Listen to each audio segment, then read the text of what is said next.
여러분 안녕하십니까, 진성호입니다.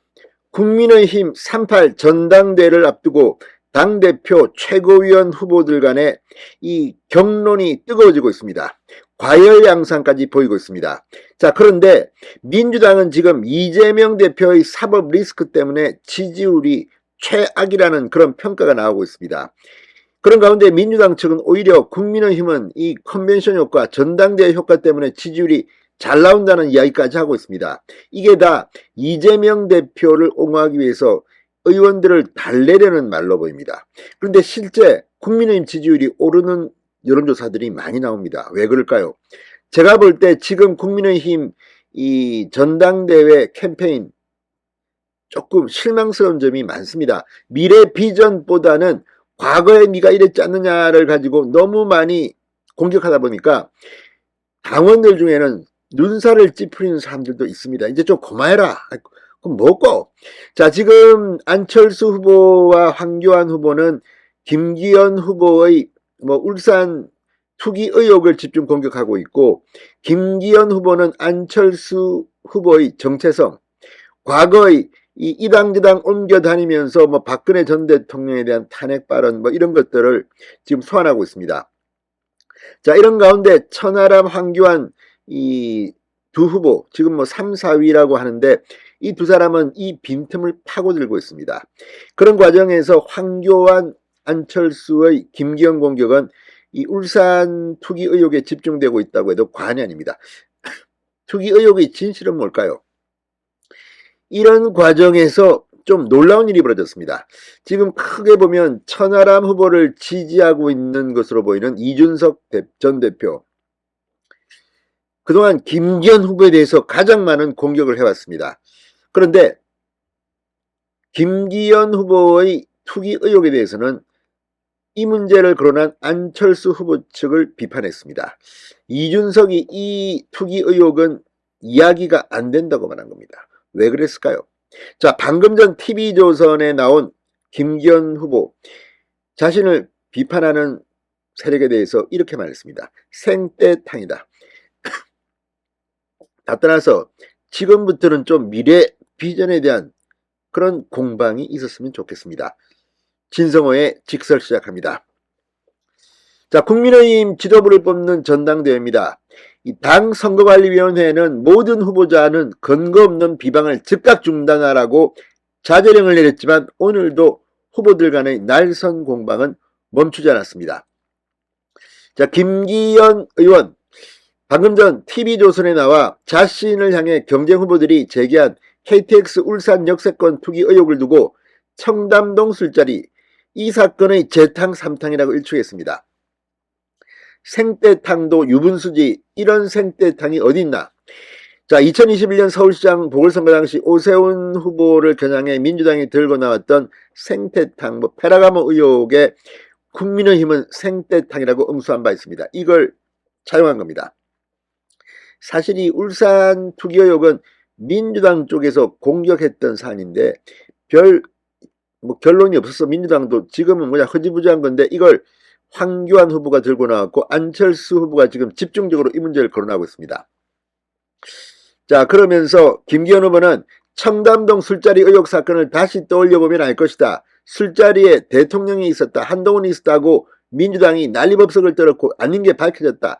지금도 민주당은 그게 아니라고 얘기 안 하고 자기들이 옳다고 하지 않나. 딱 그 방식이다. 이미 허위란 사실이 다 밝혀져 있음에도 자기는 절대 허위란 사실을 인정 못한다고 우기면 이분이 어떻게 당대표 자격이 있겠나고 되물었습니다. 산 밑으로 터널이 지나간다. 터널이 뚫고 지나가면 땅값이 떨어지는 게 일반적이지 올랐다니 이게 말이 되는가, 명백한 가짜뉴스라고 비판했습니다. 특히 경쟁자인 안철수 후보가 이 의혹에 대해 입장 표명을 거듭 요구하자 김기현 후보는 민주당 대표를 한 경력, 민주당과 오래 교류한 경력 때문인지 몰라도 아니면 말고식 덮어씌우기를 능수능란하게 한다. 그래서 민주당 DNA를 가진 것 같다고 꼬집었습니다. 안 후보가 갈수록 폐색이 짙어지고 계속 몰려가니까 좀 답답하긴 하겠지만 그렇다고 해서 극약 처방을 쓴다고 하면 이건 대권을 꿈꾼다는 분이 할 모습이 아니다. 참 유치하다는 말씀을 드리지 않을 수 없다고 비판했습니다. 자, 그러면서 그간 대선에 3번 나와서 떨어지거나 철수했고 서울시장 선거도 2번 나와서 철수했다. 나가는 선거마다 지휘한 선거마다 큰 선거를 져버렸던 이유가 뭔지 알겠다고 거듭 안 후보를 비판했습니다. 자, 그러자 안 후보 측도 지금 상당히 열받았습니다. 자, 안철수 후보 측도 오늘 국회에서 정책 비전 발표를 가진 뒤 기자들과 만나 다시 김기현 후보의 땅 투기 의혹을 재차 꺼내들었습니다. 김 후보가 의혹을 완전히 틀지 않고 대표가 된다면 민주당이 투기 의혹을 집중적으로 물어뜯어서 내년 총선에서 우리가 이기기 힘들어질 수도 있다.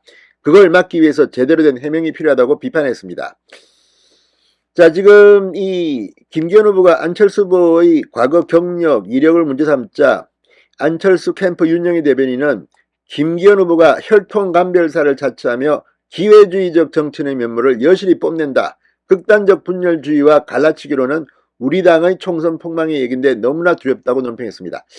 자, 이런 가운데 이 안철수 후보를 겨냥한 이준석 전 대표의 발언도 지금 주목되고 있습니다. 지난 17일 이 김기현 후보에게 황교안 안철수 후보가 제기한 울산 KTX 역세권 투기 의혹에 대해서 이렇게 말했습니다. 토지의 구매 시기인 1998년은 김기현 후보의 정계 입문 시기인 2004년과는 큰 차이가 있기 때문에 정치나 행정을 통해 수익을 내겠다는 의도로 구매했다고 보기에는 근거가 부족하다. 그러면서 이준석 전 대표는 안철수 후보 측의 공격을 비판한 셈입니다. 이준석 전 대표는 재작년에 국회의원들의 부동산 보유 관련해서 권익위에서 전수조사를 했을 때도 이 문제를 상대당에서 제기해 저도 나름 살펴봤다. KTX 울산역의 개설은 2010년에 이루어지고 정치권에서의 공론화 또한 김기현 후보가 땅을 구매한 지 어느 정도 시간이 지난 다음인 2003년경에 이루어졌기 때문에 그 연결도로의 개설을 예측하고 땅을 구매했다고 확정적으로 볼 수는 없다고 덧붙였습니다.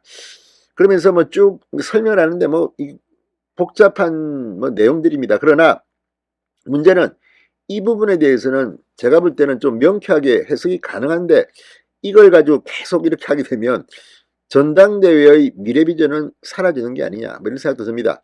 자, 어쨌든 지금 각종 여론조사는 나오고 있고 이제 어느 정도 당 후보가 누가 될지 짐작이 간다는 사람도 많습니다. 자, 어쨌든 남은 기간 동안만이라도 앞으로의 전당대회 캠페인 미래지향적인 것으로 좀 갔으면 좋겠습니다. 진성호의 직설이었습니다. 여러분 감사합니다.